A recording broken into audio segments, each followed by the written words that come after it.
Nigeria, by extension Africa, battles a growing youthful population and with little or no.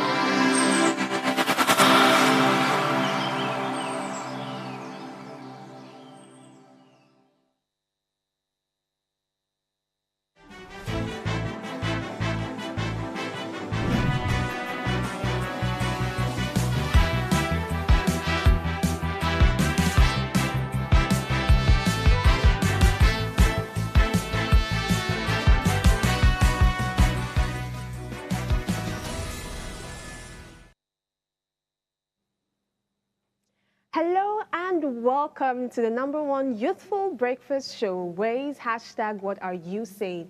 After a heated and intense Monday, we must take a positive yet critical approach to today, Tuesday.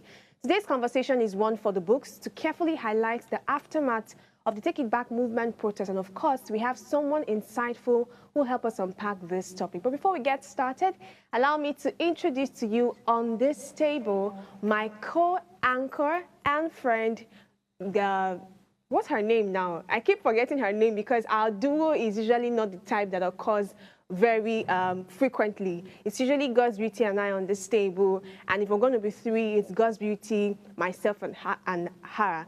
But today, I'm privileged to have her join us on this table, and I'm referring to no other but Okikiola Taiwo Jalupon, also known as Aisha, the girl vibe, I guess. I think you need to start paying me for my appearances because for it's your almost appearances. Like there's this aura, you know, this aura that I bring. You actually do look very beautiful this morning. I have to admit it. You know, if we were behind the scene, I would not admit this to you because you are a handful. But because it's camera and I have to act all sweet and all, I'll tell you that you look beautiful. So how are you doing this morning? Better. I had a stressful yesterday or Monday in general because I had to do so many things put together, and the protest sort of had a thing or two to do with it, and for some reason it sort of strained my day. But yes, as usual, we're here again this morning to talk about the things that we experienced. The aftermath of the protest. Did you experience any personally? Was there protests around your area? No, there wasn't any around my area, but then passively I experienced some gridlocks here and there, extra checkpoints. Then some people told me in Abuja that it was quite heavier in Abuja than we experienced in Lagos. So that's interesting. So today we're going to be unpacking this, and we have a very wonderful guest who help us look at the grievances that even brought about this protest and to see if this is actually the way forward or if this is something that should be abolished completely. But of course, we'd like to take this short break, and we'll be displaying today in history shortly to highlight two fascinating milestones. And afterwards, we'll come back with our headline stories across the globe. So please stay with us. We'll be right back shortly.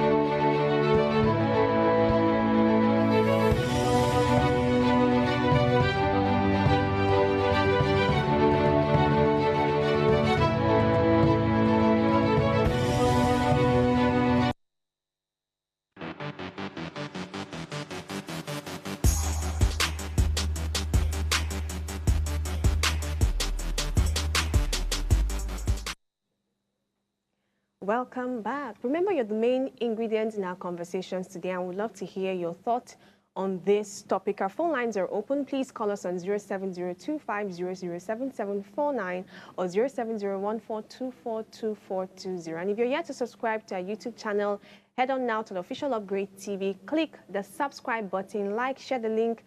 Tune in to channel 145 on your Go TV and don't miss this for anything. We'll always be here to bless your morning. All right, this morning we would like to scan the pages of top newspapers, and today we have just two. The International Girl is not on the table, so we're taking just the Punch and the Guardian this morning, and I'll start with Kiki for the Guardian. Okay, starting off with the Guardian newspaper, we have the headline that reads, Trump's trade war fuels recession fears, disrupts federal government's 55 trillion naira fiscal plan. and then the image explains just how bad the situation could get. And below that, we have another story that reads, Amnesty International demands probe into police assaults as protesters want Cybercrime Act repealed. Below that, we also have presidency hopeful of $1 billion CNG investment by the year end. And on the right-hand side, we have will engender better modern police force, Tinubu pledges. Below that story, we have hen killings, insecurity across states. Falana tells federal government. And the last story below the headlines, we have EU pledges 300 million euros to support Nigeria's fight against terrorism. Above the mast, we have Obi Oti lead charge as LP enters make or break showdown. We have another story here that says 2025 ad, confusion as federal government debunks report on Saudi entry ban on Nigeria and 13 others. And the last story here reads, bandits kill 4, abduct 45 in Katsina local council. And I intentionally took this last story because it's very sad that we're still facing banditry in this current day Nigeria, and we have insecurity issues almost at every time we're reading a headline. There's either kidnapping, there's banditry, there's murder, there's so many things like that. And we have the European Union now pledging 300 million euros to support Nigeria's fight against terrorism. Sometimes I just feel like when the international body comes into play, when it comes to issues of terrorism, we have had controversies about their involvement in terrorism, not even as to eradicate it, but to even be part of the system. Like they are the ones that are funding the likes of ammunition and all of these things, which I've rightly mentioned that it's more like a controversy script that we have been seeing, that they have been reportedly or allegedly aiding terrorist attacks, especially around the north, because the north is closer to these borders and all of this stuff. So I'm really hopeful that for some reasons the European Union have actually come to fight against terrorism according to how I want to see the European Union or the international body in this case, and tackle the issues of banditry, kidnapping, terrorism in general. Talking about this... Before you move away from that story, I'd just like to put this input. Do you think like the fight against terrorism should we concentrate more on the availability of resources, and I'm referring to financial resources, or there are other things that we are not paying attention to that has made this linger for long? Terrorism across board is something that happens to every nation, but in different nations, we've seen how they've been able to combat it for a while. But in Nigeria, I think from the those Chibok girls' abduction, and maybe before that, but that period was when it became really intense, and we've not really found a way out of this. We hear of money being pumped in, day out. And let's just imagine that those money are not siphoned into something else, or people are not mismanaging it. What then can be, you know, a suitable way forward to actually combat terrorism? Is it that is the money that is the way to combat this terrorism, or what exactly? So I feel our major problem is the lack of transparency when it comes to when maybe an international body or there's budgeting or there's a budget to actually tackle these issues. If we're going to see how maybe the European Union would have involved themselves, it's either aiding the military to be able to fight these people, it's either providing resources so that they can go into communities that most of these terrorists have taken charge of, or villages, if I'm going to put it as that. But most of the time, as I said, there's never transparency from where the money is gotten, or if it's ever even gotten, because it's very easy to say, oh, I want to give you 5,000 naira, and then after the show, it's in the press, everybody knows about it, but after, and sometimes I think Nigerians or Nigeria or the federal government actually have issues with trying to keep an image, so they will not come out to actually say that, oh no, we didn't get this from the European Union. Maybe because there are other things that the documentations or things that they have involved themselves in that they might not want to say. Just 1 out of 5, it's not such a bad number. So let's not talk about how they did not give us this money in the first place. Secondly, if there is if that fund actually gets to them, or the federal government should tell us that this is what we have purchased with this money. We have purchased more fighter jets, we have purchased more this, we have purchased more drones to be able to survey the impact of this terrorist attack. We don't get that. To be honest, after this particular news, we're never going to hear anything of it again. And then that's how most of these kind of stories die. And we don't know what has happened. And terrorism continues to thrive. I remember yesterday the guest gave this very heavy claim that made me sit and rethink. He said if Nigeria is going to come under any external attack at this point, we are not ready to be able to tackle and combat such. And I'm like, a whole nation like this can't boast of its military manpower. Because yesterday when we were asking about reforms for the police, I'm sure the police is just an arm of these different security agencies that we have across board. Training is a problem. We do not see many of these people trained. And I think recruitment processes also needs to be evaluated carefully. It looks like we're just chunking some people that are not even meant to be there. Maybe you do a 2 weeks, 3 weeks, 1 month, training program, and you don't have the people that are equipped enough to handle these challenges. And I'm really hoping that the claim he made on the show yesterday is something that's never going to happen in our country, because security is a major thing in a nation. Every nation ought to be able to be powerful to protect the territory against external attack, whether it comes or it doesn't come. Look at Ukraine, Russia, and the stories we hear internationally. How did all these things start? Because there is one leak, one tear in the security, and I hope it doesn't happen to us. So let me quickly talk about this Amnesty International. Amnesty International is quite a popular non-profit organization, always talking about issues that concern Nigeria and other states. But now they're demanding probe into police assaults as protesters want Cybercrime Act repealed. So this is a very common thing that has happened in terms of, I spoke yesterday about trigger-happy police officers. I spoke about one that's even currently happening. There's a bridge I pass every time before I get to my bus stop to walk home. They're always literally assaulting the guys or ladies that carry any form of bag. While I can say that they're doing the stop and search as they're part of their duties, it becomes harassment when they're being all touchy. They're asking, what's in your phone? Who did you text? Who did you do this? So this is a form of police assault. We also have cases where they're asking if you put a strange or a white woman's picture, a white man's picture on your wallpaper, they're asking if this is the person that you are duping. You are duping. If you have to settle it. And so there's this mindset. It is a sad thing. So even if it's Yahoo, it's not for you to take me and reprimand me for that. It's to settle you. It's to set. So that is why I like the fact that they actually highlighted that beyond cases of NSAS, beyond cases of police not coming or not responding on time, not being the primary reach for civilians, is the fact that even the police, apart from bribery, also still cause you to rethink about even going out every day. I always wondering that, okay, am I not going to be assaulted by the police, whether I'm in my car or just walking or just trying to feed myself per se. So I like that they have mentioned that, and I think that the Cybercrime Act should be looked into also. Should be looked into. I completely agree with them. All right, let me move on to another paper, but I wanted to comment something quickly. And I was going with a friend one day inside his car, and what I noticed in his car is that he had this stethoscope on the, I don't know what they call that part of the car. It was hung, and this guy is not in any medical-related field at all.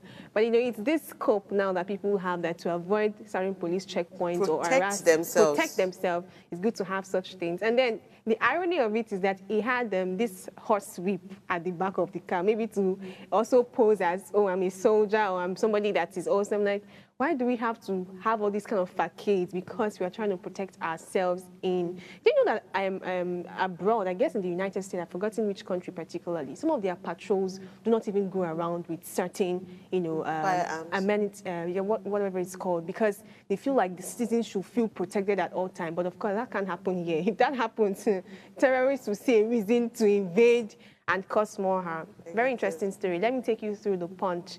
The major headline reads, Local Government Autonomy. Governors block council chairman from opening CBN account. Governors tighten grip as central bank rolls out stringent account opening guidelines. Anger as police disrupt protests and deploy choppers. My selection as Alafin divine, not political, says Oba Owade.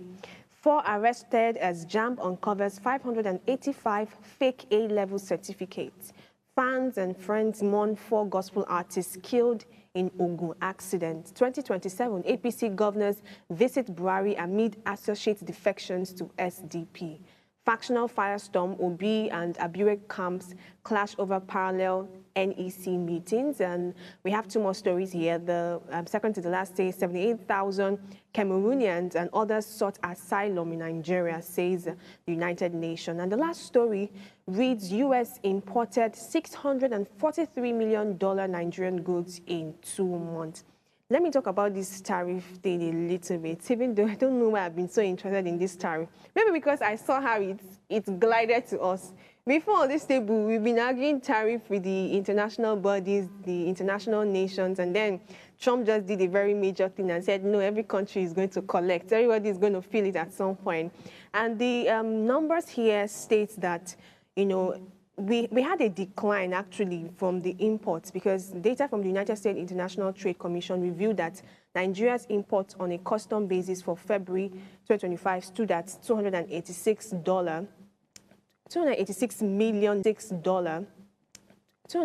million, pardon me, a $423.6 recorded in the same month. The glimmer of hope we have with this whole tariff thing that Trump had to impose on us is that our oils and minerals are exempted from this, and I think it offers some sort of relief to Nigeria's major export sector. So let's see if there's a way we can you know, when certain bad news in that sense come and there's really no way forward, you have to look at how to manipulate and, you know, how do they call this thing? Just manage the situation to see how it gets better. So I guess it's a glimmer of hope for us, how that our oils and minerals are exempted, and I hope there is going to be a way forward.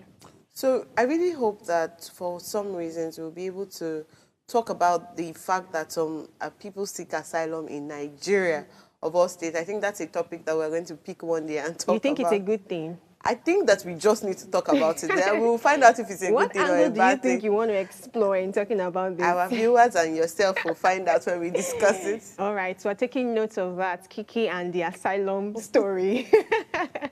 All right, we're going to take a short break now, and when we return, we're heading straight to the topic of today. We're discussing protest aftermath, unpacking the demands and grievances. So please stay with us. We'll be right back shortly.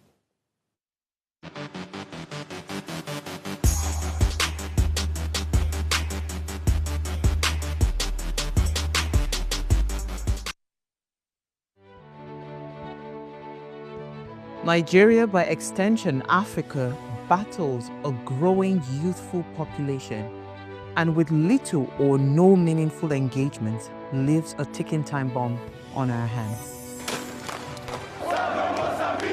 We are a blessed continent with great wealth, both in people and material. Our focus on ways remains driving conversations that affects us all. Topics in the news, social concerns, politics, leadership, governance, empowerment, resource management, conflict management, finance, SME sustainability, technological innovation, food security, health, education, brain drain, our well-being, citizenship, and much more. Our goal is to continuously drive these conversations, keep them burning at the table to effect a positive change, both for our nation and continent. Ways, what are you saying, has a secret ingredient that completes the conversation every single episode, and that ingredient is you. Our past conversations shaped our yesterday. To shape our tomorrow, we must keep talking. So, I want to hear you. Be a part of our live conversations Mondays through Fridays. And let's all have our say.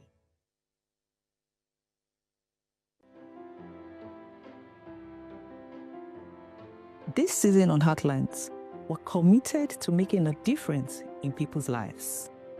So Heartlands, in partnership with Reda Consult, is offering 12 free slots of counseling every quarter for people in need of professional counseling. Additionally, we're taking on 2 pro bono cases for individuals navigating a challenging divorce. To participate, please send an email to counsel@vedaconsult.com with your story. Our team will carefully review all submissions and will contact all the shortlisted candidates. Heartlines is live Mondays to Fridays at 10 p.m., so engage with us.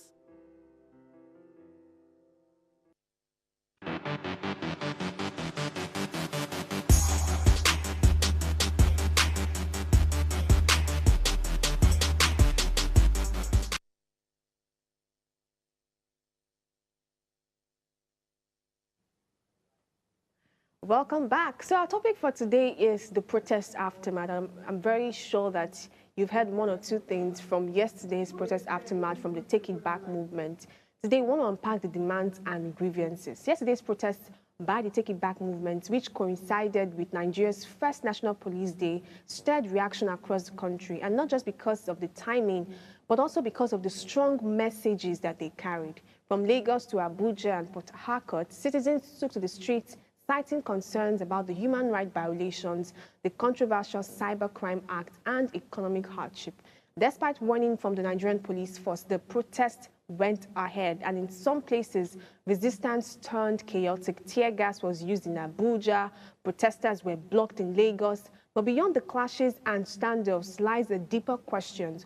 What are these citizens truly demanding? And what is the state of governance in Nigeria today? And how did we even get here? And this morning, we plan to unpack the aftermath of this protest, the message, the method, and the meaning. Of course, joining us is Comrade Declan Ihekaire, the National Coordinator of Activists for Good Governance, a voice that has consistently spoken out on civic rights, accountability, and public interests. Good morning, Comrade.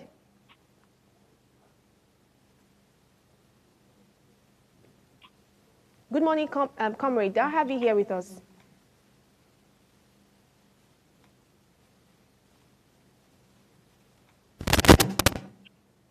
I think we're having a little bit of an issue.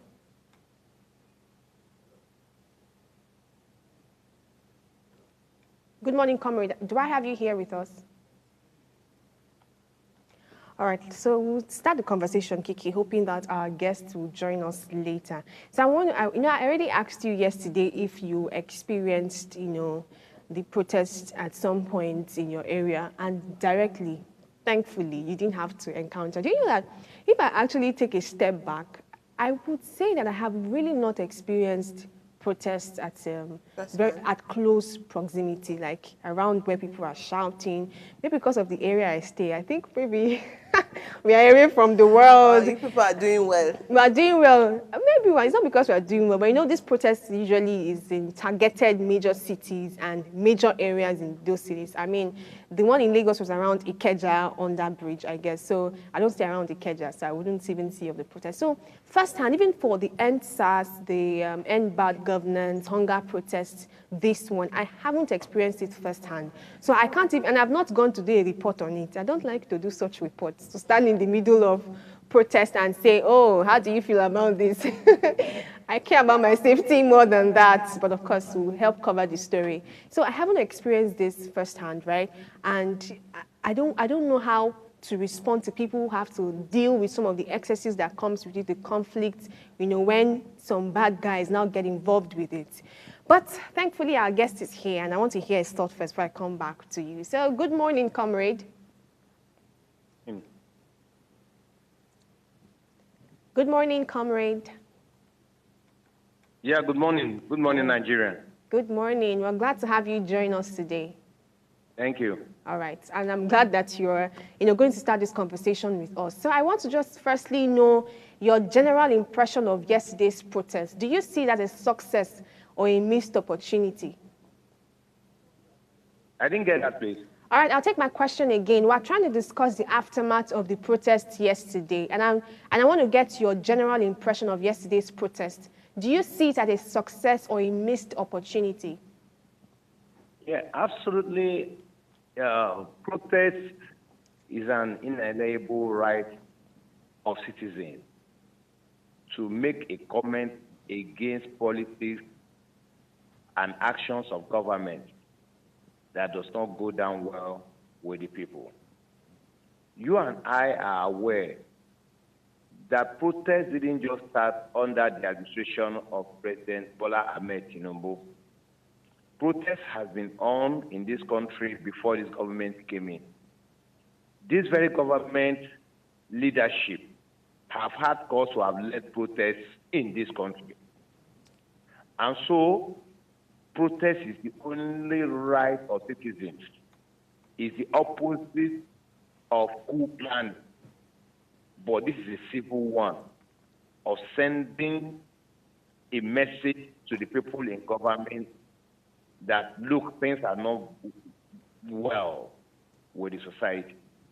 And so what happened yesterday was a message sent out to the government to say we are not happy with the policies of President Bola Ahmed Tinubu. Whether it was successful or not successful is not the issue. The issue is that the people actually go out to protest.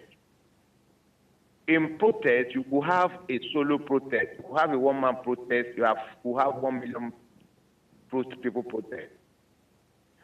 But the fact remains that the people that came out yesterday have made a statement, and they were able to rattle the government. Again, I want to say it this morning that I don't know why this government is always panicking when they hear about protests. Have they forgotten so soon that the actors of today in government were main actors of protest against bad governance in those days? And so I conclude by saying any government is an anti-people government.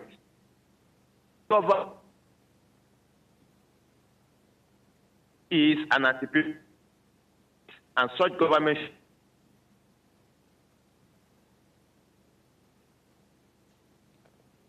All right, I think we lost him at that point. I guess he's going to come back. Something remarkable he said. I'm sure you noted that too. So what's your take on that? I actually wanted to say, I wanted to be more like I don't want to call it an attack, but like a different view to what he was saying as regards protest. And as I said, a lot of times when different governments come into play, yes, protest has been there for the longest of time, but what I want to see now is beyond protest, what else can we do as Nigerians to ensure that we get the right policies in place? I think that one of the things that we have also seen is when he was mentioning that the president, that's Bola Ahmed Tinubu's policies are not people policy. Yeah. He met them there by someone else. And then this is why there's always the amendment, there's always the revisiting, there's always this, there's always that, that's always happening in almost every government circle. So I cannot necessarily point fingers at a particular government for the reason why Nigeria is the way it is now. It's a collective destruction from time being, where even yesterday when our guest was talking about how the police were trained to oppress, you understand, the people to resist any form of protest or all those things, which was a colonial mindset for the police. That's why it was created in the first place. Looking at how 2020 now brought about the democracy. So I think that that's one thing that I want to ask him, that while he has said that it's a civil right of every individual, and whether or not it was a success or a missed opportunity, I want to know what happened beyond protest. And I don't know if we have him here now. Yes, Ms. Comrade, are you here with us now? Morning. Okay, great. Okay, so as a, let me say, as a comrade myself, I'm always looking beyond what else we can do apart from protesting. The fact that if we look at from the NSAS down to this current, from the hunger strike and everything that we have done, there's never been any significant change or policy reform that we have seen so far. So beyond protests and the fact that people were resisted yesterday, tear gas happened, how do we move from here? What other methods can we use to attain policy reforms other than protesting? Sadly, we have lost him again. So I guess we're going to hold on to that question. Oh, he's back. Interesting. Comrade, did you get the question that Okiki asked just now?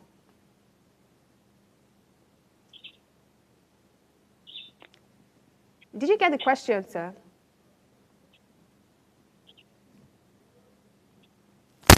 So I think I'm going to push this to our viewers. Right, to ask what else we can do other than protesting, how else? And I'm hoping that for some reasons, the people who are watching this is maybe a government official, a policy maker, or of some sort. My own approach to this is maybe we're asking, because if you ask the people, what else can they do? The people I don't want to say we're handicapped, because we're not really how do I put this without sounding a bit off? We're not exactly in where it happens, except the only place I think our power is exercised is when we have to bring these people as our leaders.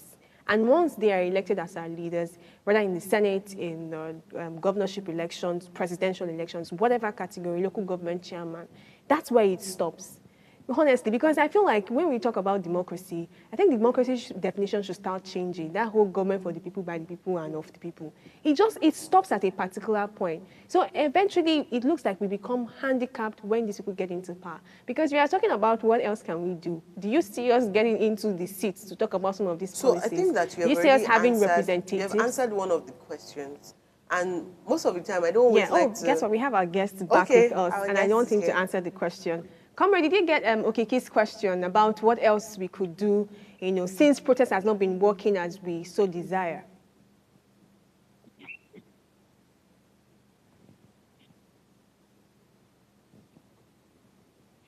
I think the network is having the best of And this is something I really do not like, because I really want to hear Comrade's thought on it. So you were saying that I've answered part of the question. What were you going to And that is our elections. So most of the time when I ask questions, I could have my own answers, but I always want to be the listener in this sense, where I want to hear what other people have to say, so that I'm not pushing a narrative or I'm not pushing an idea in the heads of other people. I believe that we all have individual brains, and our brains has the power to sort of, give us some ideas that another person will never have thought about. So you have spoken about the people that we get elected into office, how that is also... For some reason, that's like the major power that we have. But we also have the power to recall some of these elected officials. The problem is that we don't have a transparent system that allows us to take that right of ours very seriously. So we don't have the power. That's why I'm saying that reforms are one of the things that we can also look at attacking rather than protesting. If we have reforms that actually work, if we have policies that work, most of these protests will just be as to highlight the issues that the government should take charge on, not necessarily be a resistant thing or the police against the people kind of stuff. So that's why I'm saying that beyond the protests, yesterday we experienced what the protests were. Today the world has gone back to normal. Exactly. But the truth is that some people would have, in the case of tear gas, some people's eyes would have been hurt. Some people's, if there was a stampede of any sort, some people would have lost their lives. Some people had issues getting home. Some would have lost properties, because that's where you see. So there's so many things that have happened after the protest, but not necessarily the reform that we need. Very interesting point of view. Our comrade is back with us, hopefully. Sir, please, could you attempt to answer the question that Kiki just asked about reforms that we can start looking out for? Other than protesting. Other than the protests that has not been successful. Hello? Yeah, good morning, Comrade. We're glad to have you back. So Kiki asked a question, and I think you should just take your question again so that you understand better. Okay. Please go ahead. Yes, I was asking that beyond protests, as a comrade myself, I've been at the forefront of the NSAT protests and quite a number of them, looking at how we can attack protests or attack issues from the protest point of view. But now I'm asking that other than protesting, what other ways can we ensure that we have policy reforms and a change in the societal issues that we have of today? Yeah, thank you. You see, it's unfortunate that we have people who ought to be discussing good policies for the country, either at the red chamber or at the green chamber. Even the executive could have done the needful. And so the only way that citizens will make their voice known is through people-oriented protests, targeted against making better policies. And every government should make great effort in tapping into any agitation from its citizens by inquiring what is the essence of the protest, what is the target of the protest. And when you look at that closely as a government, it will shape your policy making. But what has happened in this country today is that protesters will protest, make their statement, and the government will go ahead with their own policies. In other climes, in other civilized climes, when citizens protest, when citizens agitate, the government call the actors in such agitation to inquire what the real issues are, and the government will address such issues. Nigerians protested against the removal of software substitutes. What has happened today? You find petrol today 800 and something naira, tomorrow 900 and something naira, in some places 1,000 and above. And you find out that the government is highly insensitive to the plight of its citizens. And that is because they have been detached from the people. And the government shouldn't have detached itself from the people. So protest is a way of shaping policies for any government that is responsive to its people. So, sir, I really did not get an answer to my question in the sense that I've asked, yes, you have highlighted all of these things, but you have still given protest as the way out. So I'm asking, what other way out do we have other than protesting to ensure I have said it. The other ways we have is for the policymakers, the executive, the National Assembly, to take decisions on behalf of the citizens. But what you find today is that you find people at the red and green chamber not doing the will and wishes of the people. And when the people speak, you label them as treasonable felony citizens. And so for me, as an activist, I don't find any other way of registering my displeasure. Some of us have gone to court to challenge some of the policies of the government. But yet, nothing is being done. So there's little or nothing the citizens could do, except we wait for the electionary period to also decide the fate of those ruling us today. All right, this is a very strong claim here. We don't get to hear it all the time when people are very absolute with their responses as regards solutions and way forward. And Comrade here, with his full chest, as people will say, has clearly stated that protest is more or less like the only option that citizens have towards, better governance and having their needs met. Well, this is the most we can take at this time. We'll have to take a short break. And when we return, we have more questions for Comrade as well as got your name in a minute, as well as Okiki right here with me. So please stay with us, and we'll be right back shortly.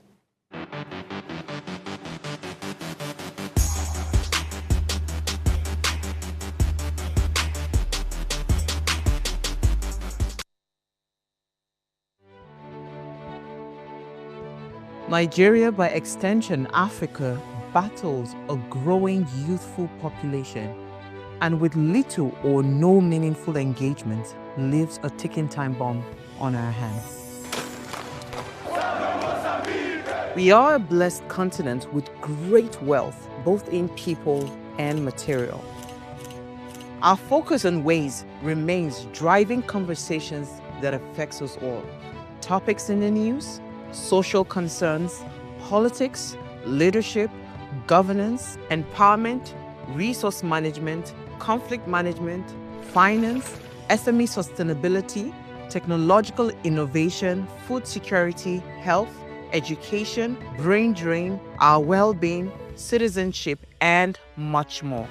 Our goal is to continuously drive these conversations, keep them burning at the table to effect a positive change, both for our nation and continent.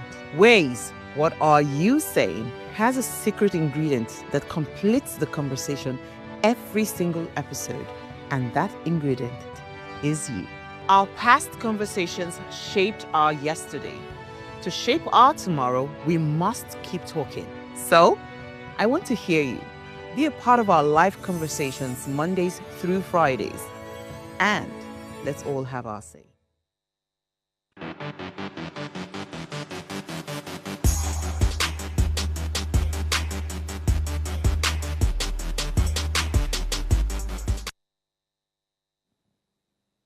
All right, welcome back, viewers, and thank you for sticking with us. We're looking at the aftermath of the protests yesterday by the Take It Back movement. And Kiki did ask a very important question on everyone's mind. You know, the fact that protest has not been working for a while. Should we start looking at other mechanisms?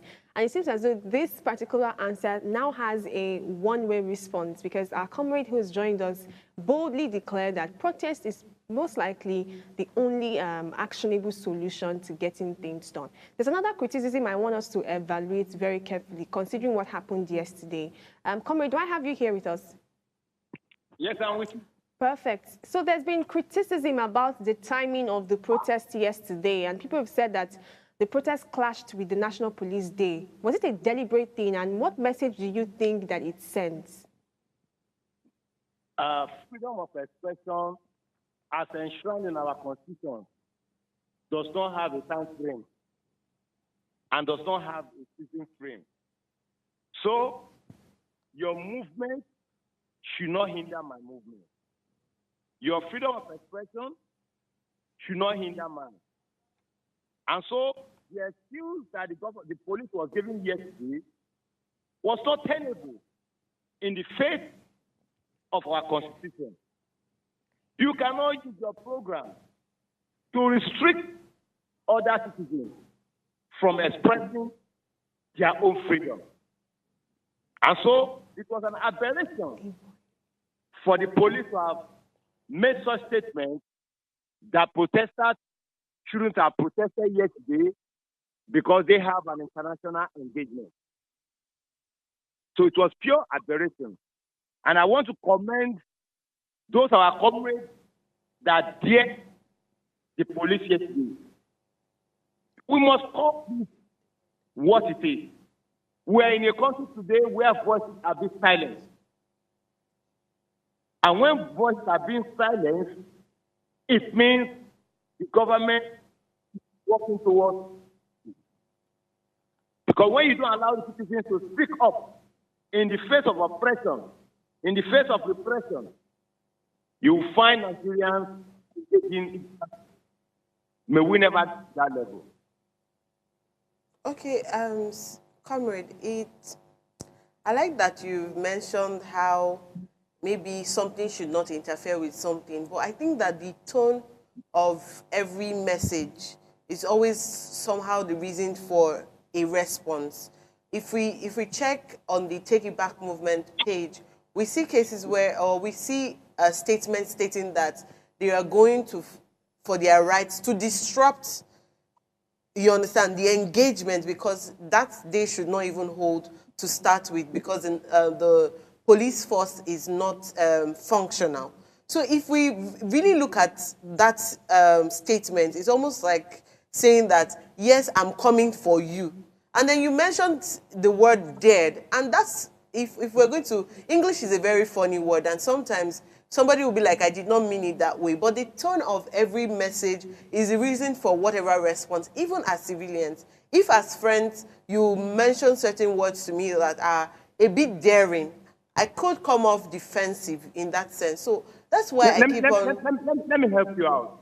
Let me help you out. As a media person you are, yes, you have your language of expression. yes, As an agitator, our own language of expressing ourselves. You and I are aware of the fact that there have been so many repression of voices in this country. correct. And so when citizens begin to resist such actions from the government, then you must hear them. But if you don't hear them, they will continue issuing directives that one day will not even allow you to say anything. Sir, can And we we now, have a slogan in the civil society. sir, can we now Dare say to that struggle, the police, dare can to we now win. say that the police language of expression is also the fact that they have to resist? And these are part of the issues that I'm trying to say that we should start addressing. The fact that our languages differ in terms of activism, in terms of being in the police force, in terms of being a civilian to start with, is that we have to look for a balance of some way, of some sort. Yes, now the protest has happened. We have had resistance from the police. We have had people being tear gassed. But that should not be the result of a successful protest. That should not be the result of policy being addressed. Please come in, sir. Have you not been in this country where protesters never made any statement that you are alluding to this morning? And they were gathered. They were even labeled treasonable felony in this country. So coming this time around to say that because protesters said they would hear has become an aberration. For me, I would say whatsoever it takes citizens to engage the government and its policy through protests that are not destructive, I don't see anything wrong with that. You will never see protesters having even razor blades in their pockets in course of demonstrating or protesting. You will never see them carrying stick or anything. Gone are the days where you see protesters burning tires, destroying cars here and there. Protest has gone beyond that level. And so there was no reason for the government to be afraid of the citizens coming out to protest or to dare them. You can only dare what is your right. I've just said it here, that the police don't have right to issue such a directive. They don't have that right. The right they have is the right I have.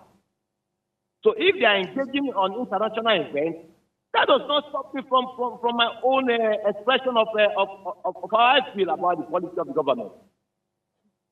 And so the police should be very careful in issuing directives that the citizens will resist. And what happened yesterday was a resistance to such policy that is not in agreement with our constitution.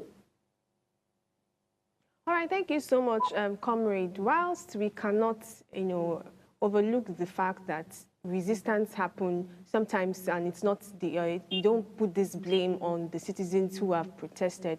But the claim you mentioned about, I've forgotten how you put it, but I think that the police force also have a responsibility to ensure that chaos is reduced by all means. It was a day meant to celebrate them. We know there are lapses there, but I think we can still give credit to some people that put forth the civic responsibility to ensure that things are done. Now, if you claim that protest in today's world is a bit calm and peaceful. I don't think some of the stories and news that have been carried around can attest to this, because we've still seen some reports and some sources would tell us that, you know, some people that claim to be part of these protesters, who are like the hoodlums there, still contribute to chaos and anarchy, which would then cause some resistance. And at the end of the day, even if it was not the original intention of the protesters to cause some resistance, there are some bad eggs in quotes that makes everything look like it's nothing to begin with, and then we now see resistance from the police force. So I want to ask, what's the way forward for this? Let's imagine that this protest is going to continue and we'll have more probably before the next quarter. How do we ensure that there's accurate safety coming from the angle of the civilians themselves? How do people come together to, you know, leaders like yourself who are, you know, major activists in this environment? How do we ensure that there is no, at least we can't hold ourselves, if they are to look critically at it, they will say that it was not a protester that brought about chaos or anarchy in a place. How do we ensure that when next protests like this happen, we're not seeing resistance from the protesters? What do you think, sir?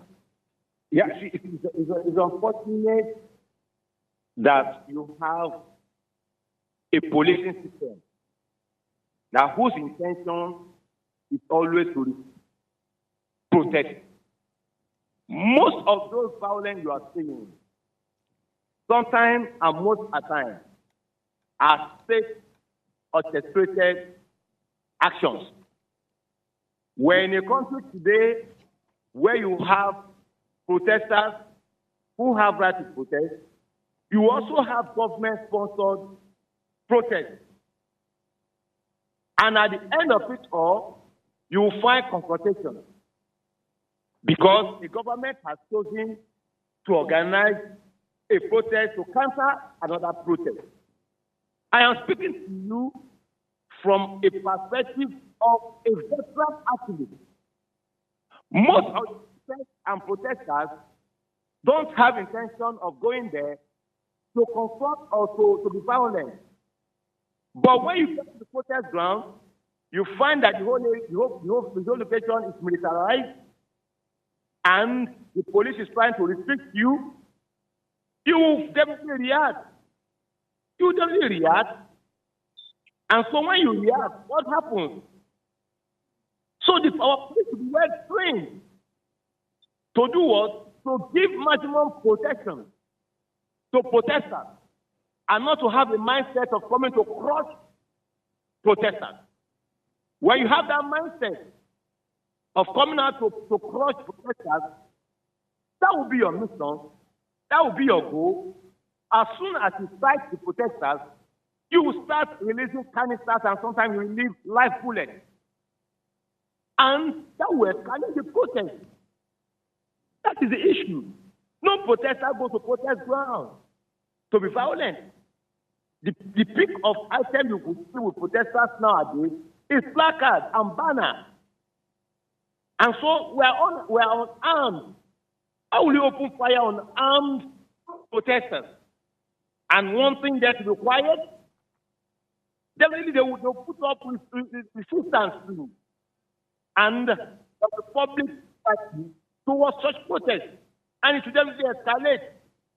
So the police should learn from the past. All right, thank you so much for shedding your light on this topic. Unfortunately, or I mean, for now, we've come to an end to today's conversation, and tomorrow again, we're coming with another topic for our viewers. Always catch us here Mondays to Friday, 8 a.m. to 9 a.m. Thank you to my co-anchor for your insightful contribution and question. My name again. My name is Ihekaire. How did I forget your name? All right, viewers, have a great day. Bye.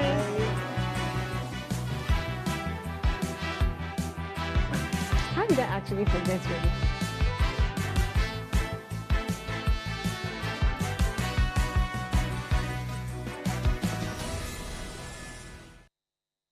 Hello, you. Yes, you. This is Usayome Sale from Ways Primetime. Now, we appreciate your continued support for watching our content, following us across all our social media. But we've noticed, for those of you watching us on YouTube, 88.5% of you who watch our content aren't subscribed to our channel. Why? Now, if you are enjoying our content, you enjoy our shows, and you want to stay updated on all things Ways, it's time to hit that subscribe button below. Now, subscribing isn't just for you. It's for the growth of our channel. It helps us get bigger and better. With your support, we can continue to bring even more intriguing and exciting content. How about you subscribing right now and being a part of our community?